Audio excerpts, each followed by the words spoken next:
ఒక బిల్డర్ మోసం చేశారంటూ ప్రెస్ క్లబ్ వచ్చారు వాళ్ళ బాధలు చెప్పుకోవడానికి. అయితే దాదాపు 45 మందిని మోసం చేశారు అని చెప్పేసి అంటున్నారు. అసలు ఆ బిల్డర్ ఎవరు? వీళ్ళు ఎంత మోసపోయారు అనేది వాళ్ళని అడిగి తెలుసుకునే ప్రయత్నం చేద్దాం.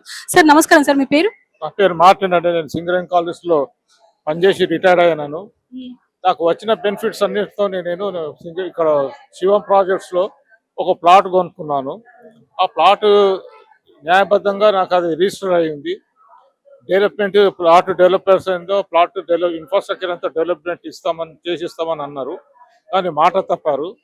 ఇన్ఫ్రాస్ట్రక్చర్ డెవలప్మెంట్ చేయకుండా వాళ్ళు దారదర్శనం చేసుకుంటూ టైం పాస్ చేసుకుంటూ మేము వెళ్ళి అడిగినా కానీ ఏదో చీకాకులు పడుతూ లేకుంటే మమ్మల్ని చీకాకులు పనిచేస్తూ మోసపూరితమైన ఉద్దేశాలతో వాళ్ళు మనను మోసం చేయాలి, డ్యూప్ చేయాలని ప్రయత్నం చేస్తున్నారు వాళ్ళు. అతని పేరేంటి సార్? ఆ బిల్డర్ నేమ్ ఏంటి? బిల్డర్ ఇసుకపల్లి సాంబమూర్తి. దానికి తోడు ఇద్దరు ల్యాండ్ లార్డ్స్ ఉన్నారండి. ఒకరు బోసుబాబు, ఇంకొకరు విఎస్ఎన్ రాజు. బోసరాజు, విఎస్ఎన్ రాజు, వారిద్దరు ల్యాండ్ లార్డ్స్. వాళ్ళు డెవలప్ కు ఇచ్చారండి సాంబమూర్తికి. సాంబమూర్తి డెవలప్ చేసి ఇచ్చాడు. ఇచ్చిన తర్వాత అది ప్లాట్స్ చేశారు. అది జిఎంసీ దగ్గర నుంచి లేఅవుట్ పర్మిషన్ తీసుకొని చేశారు.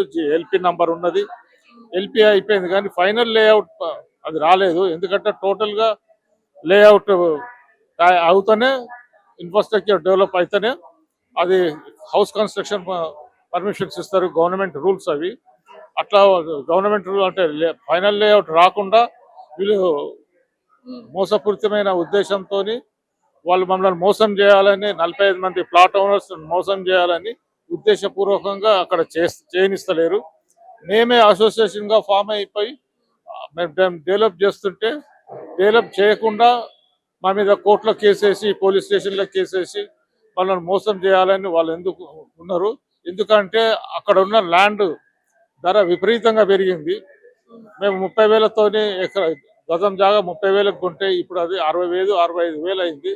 దానికి అత్యాశ పడి వాళ్ళు మోసం చేయడానికి ప్రయత్నం చేస్తున్నారు. ముఖ్యంగా ఈ సాంబమూర్తి, ఈ ల్యాండ్ లార్డ్స్ వీరి మధ్యలో ఉన్న తగు డిఫరెన్సెస్ కావు వల్ల అనేది చెప్తున్నారు. కానీ లేదండి, వీళ్ళందరూ కూడా మిళితమయ్యే కలిసే చేస్తున్నారు. మోసం చేయాలి, వీళ్ళను మధ్యతరగతులను వీళ్ళను బాధ పెట్టి తరిమేస్తే మనం దాన్ని తీసుకోవచ్చు.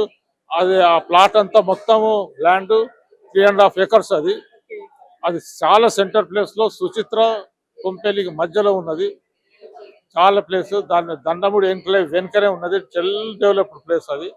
అందుకోసమని వీళ్ళు ముగ్గురు వీళ్ళని మధ్యతరగతి వాళ్ళని తరిమి కొడితే మనం దాన్ని ఆక్యుపై చేసి దాన్ని డెవలప్ చేయొచ్చు అని ఉన్నది. ఇప్పుడు ఇంకొక వాళ్ళు ఏంటంటే మేము 50,000 ఇస్తాము, మీ డబ్బులు మీకే ఇచ్చేస్తాము, మీరు కాల్ చేసి వెళ్ళిపోండి అనే ఉద్దేశంతో కూడా వాళ్ళు కొంతమందిని మధ్య పెడుతున్నారు. మధ్య పెట్టి మోసం చేయడానికి వీళ్ళు పన్నాగం పన్నారు. అంటే మీకు ఏం చెప్పి అసలు మీకు ఎలాంటి హామీలు ఇచ్చారు మీరు డబ్బులు కట్టడానికి? మేము ఫస్ట్ వచ్చామండి టోటల్ గా ఇన్ఫ్రాస్ట్రక్చర్ డెవలప్ చేసి ఇస్తామన్నది. Roads, sewage system, water, electricity, తర్వాత అన్ని ఫెసిలిటీస్ అన్ని ఇస్తామన్నారు. పార్క్స్ డెవలప్ చేసి ఇస్తామన్నారు. వాటర్ సబ్స్ కడతామన్నారు. అక్కడ వాళ్ళు ఏం చేయలేదు. ఒక రోడ్స్ మాత్రం వేశారు, ఇడ్స్ పెట్టారు. ఇప్పుడు మామంతలో మేమే డబ్బులు వేసుకొని అసోసియేషన్ ఫామ్ అయ్యి డెవలప్ చేస్తామంటే డెవలప్ చేయకుండా పోలీసులు స్టేషన్లో కేసులు పెట్టడము, పక్క ప్లాట్ ఓనర్స్ తోని సమస్యలు సృష్టించడము, తర్వాత కోర్టులో 2 కేసులు వేయడము. ఇది వాళ్ళకు అధికారం లేదు, హక్కు లేదు, ఏం లేదని. కానీ వాళ్ళు మోసపూరితంగా ఇవి వేస్తున్నారు. ఎందుకంటే డిలే చేద్దాం, టైం పాస్ చేద్దాం, డిలే చేద్దాం. వీళ్ళు డిలే చేస్తే వీళ్ళు వెళ్ళిపోతే మనం దాన్ని ఆక్యుపై చేసుకోవచ్చు, తిరిగి మనం ఆక్యుపై చేసుకున్నాం అనే ఉద్దేశంతో మోసపూరిత ఉద్దేశం. వీరందరూ కూడా ఆంధ్ర నుంచి వచ్చిన సెటిలర్స్. వీళ్ళు ఇక్కడ వాళ్ళు కారు. మేడం మీరు చెప్పండి, మీ పేరు? ధరణి అండి. మేడం మీరు చెప్పండి, అంటే రేరా అని ఒకటి ఉంటది, అండ్ మీకు ఎలాంటి చూపించి మీకు డబ్బులు మీ దగ్గర నుంచి వసూలు చేశారు వాళ్ళు?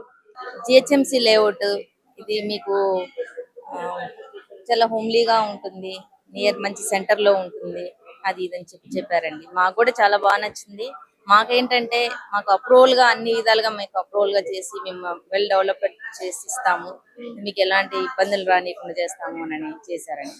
మేము ఇది చేస్తే సర్లే ఓకే మనకంతా బాగుంటుంది కదా, మాదంతా మిడిల్ క్లాస్ అండి. మేము అంత బంగారాలు అమ్ముకొని కూడా కొనుక్కున్నాం ఇక్కడ. ఆ రోజుల్లో 7 years బ్యాక్ మేము 70 lakhs పైన పే చేసామండి. 70 to 75 lakhs వరకు అయింది విత్ రిజిస్ట్రేషన్. మాకు రిజిస్టర్ అయింది. మాకు ఇప్పుడు మా రిజిస్టర్ డాక్యుమెంట్స్ అన్ని మా దగ్గర క్లియర్ గానే ఉన్నాయి. మా ల్యాండ్ మాకు అంతే ఉంది. కాకపోతే వాళ్ళు ఏంటంటే మాకు అన్ని 100% అప్రూవల్ ఉంది, మమ్మల్ని ఏం వాళ్ళు ఇచ్చేయలేక పక్కన వాళ్ళతో కుమ్మక్కయ్యి వాళ్ళు ఆ ల్యాండ్ లార్డ్స్ అందరు ఇచ్చేసి మాకు అన్ని ఇష్యూస్ ఉన్నాయి, అతను మాకు మనీ ఇవ్వలేదు అని. మాకు రిజిస్టర్ చేసే వరకు ఆ బోసురాజు అనే అతను ఎవరో మాకు తెలియదండి. ఇప్పుడు ఏం చెప్తున్నారు వాళ్ళు? ఇప్పుడు ఏంది, బోసురాజు అనే అతను ఇది నాది ల్యాండ్ నాది, అతను నాకు మనీ పే చేయలేదు, సామమూర్తి నాకు మనీ పే చేయలేదు అంటున్నాడు. సామమూర్తి సరే, ఆ సామమూర్తి పే చేయడానికి ఏమన్నా ఏంటి అందరం ఒక దగ్గర కూర్చుందాం గ్యాదర్ అవుదాం రండి అంటే వాళ్ళు ఇద్దరు ఒకసారి రారు. స్టేషన్ కూడా ఇద్దరు, ఆయన వచ్చినప్పుడు ఈయన రాడు, ఈయన వచ్చినప్పుడు ఆయన రాడు. ఇద్దరిని కలిసి ఏమన్నా సరే మేము ఏమన్నా ఉంటే మేము కూడా మా వంతు మేము హెల్ప్ చేస్తాము, మేము కూడా రోడ్లు అవి డెవలప్ చేయడానికి మేము కూడా మేమే చేసుకుంటాము అన్నా గానీ ఇట్లా కాదు. వీళ్ళు ఏమన్నా చేసుకుంటారు అన్న ఇదితోని ఇద్దరు కలిసి ఇప్పుడు ఆ బోసురాజు సామమూర్తి ఇద్దరు కలిసి పక్కన ఉన్న అతనితో కలిసిపోయి ముగ్గురు కలిసి ఇప్పుడు ఇందులో ఈ స్థలం మా హద్దులు మాది ఇంతవరకు ఉంది ఇంతవరకు ఉంది. ఇవన్నీ హద్దులు మారినప్పుడు మనకి జిహెచ్ఎంసీ అప్రూవల్ ఎలా వస్తుందండి? స్టార్టింగ్ వాళ్ళు అన్ని అప్రూవల్ ఇవ్వాలంటే హద్దులు అవన్నీ మనకు క్లారిటీగా ఉన్నప్పుడే కదా. ఆ అప్రూవల్ వచ్చింది అన్నారు, ఇలా అంత మాకు రిజిస్టర్ డాక్యుమెంట్ అయింది కూడా జిహెచ్ఎంసీ ద్వారానే. మనకి అంత అయిన తర్వాత ఇవాళ మాకు హ్యాండ్ ఓవర్ వచ్చేసరికి పక్కన అతనితో కలిసి లేఅవుట్ క్యాన్సిల్ చేసేసి మమ్మల్ని భయభ్రాంతులకు గురి చేసి మమ్మల్ని బయటికి పంపించేస్తే వాళ్ళు హై రైజ్ అపార్ట్మెంట్స్ కట్టుకోవచ్చు అది అని అట్లా. అంటే డబ్బులు కట్టించుకున్నారు ఓకే, మీరు కేసులు పెట్టడానికి వీల్లేదా అంటారా? మేము కేసు అన్ని చోట్ల మేము కేసు పెట్టామండి. పోలీసు వాళ్ళ దగ్గర ఏముంది, వాళ్ళు కూడా ఓకే మేము అతను పిలిపిస్తాము మాట్లాడిపిస్తాము అంటున్నాడు. మొన్న మీకు 4-5 రోజుల్లో మేము క్లియర్ చేస్తాము అతని దగ్గర నుంచి అని చెప్పి కూడా సామమూర్తి అన్నాడు. ఏది ఇప్పుడు 4 రోజులైంది. ఆ పోలీసు వాళ్ళకి వాళ్ళు అంత కుమ్మక్కయ్యారా ఇంకేందా అన్నది ఇంకేమో. ఇప్పుడు ఫైనల్ గా ఏంటంటే వాళ్ళు లేఅవుట్ క్యాన్సిల్ చేయాలని.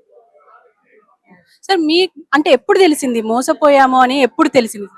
ముఖ్యంగా మోసపోయిందంటే ఫైనల్ అప్రూవల్, లేఅవుట్ అప్రూవల్ రావాలంటే డెవలప్మెంట్ యాక్టివిటీస్ కంప్లీట్ కావాలి. ఆ డెవలప్మెంట్ యాక్టివిటీస్ కంప్లీట్ కాకుండా చేసి పక్కన ట్రెస్ పార్సెస్ని ఎంకరేజ్ చేసేసి మిమ్మల్ని ఎక్కడి నుంచి పంపించేసి భయభ్రాంతులకు గురి చేసేసి వేరే బడా సంస్థలకు అప్పగించి ఆ ల్యాండ్ వాళ్ళే ఎక్వైర్ చేసుకొని అలా భయభ్రాంతులకు గురి చేసి మమ్మల్ని అక్కడి నుంచి ఖాళీ చేయాలనే ఉద్దేశంతో వాళ్ళంతా కుమ్మక్కై ఇది ఆడుకున్న నాటకం అండి. సో ఈ విధంగా మేము మోసపోయాం. ఒక జిహెచ్ఎంసీ అప్రూవ్డ్ లేఅవుట్ ఉంది కాబట్టే మేము అప్రోచ్ అయ్యి మీకు మా కష్టార్జితాన్ని దానిలో పెట్టగలిగాం. సో ఇప్పుడు మమ్మల్ని బయటికి పంపించేసి మళ్ళీ తిరిగి వాళ్ళే స్వాధీనం చేసుకొని వాళ్ళు బడా సంస్థలకు గొప్పచెప్పాలనే ఒక ఉద్దేశంతో మమ్మల్ని ఈ విధంగా ఇబ్బందులకు గురి చేస్తున్నారు. అంటే ఎవరైనా పొలిటికల్ లీడర్స్ వీళ్ళిద్దరు వెనుక ఉన్నారంటారా? సో వాళ్ళంతా పొలిటికల్ ఇన్ఫ్లుయెన్సర్స్ పర్సన్స్ అండి. మేము ఎక్కడైతే ఏ అథారిటీస్కి వెళ్ళినా ముందరనే అథారిటీస్ దగ్గరికి వెళ్ళి మేము వెళ్ళే లోపలే వాళ్ళు అప్రోచ్ అయ్యి సో మా గోడు ముందు మేము చెప్పుకునే ముందే వాళ్ళే ముందర పోయి వాళ్ళు ఇన్ఫ్లుయెన్స్ చేసేసి సో మాకు అన్యాయం చేస్తున్నారు వాళ్ళు.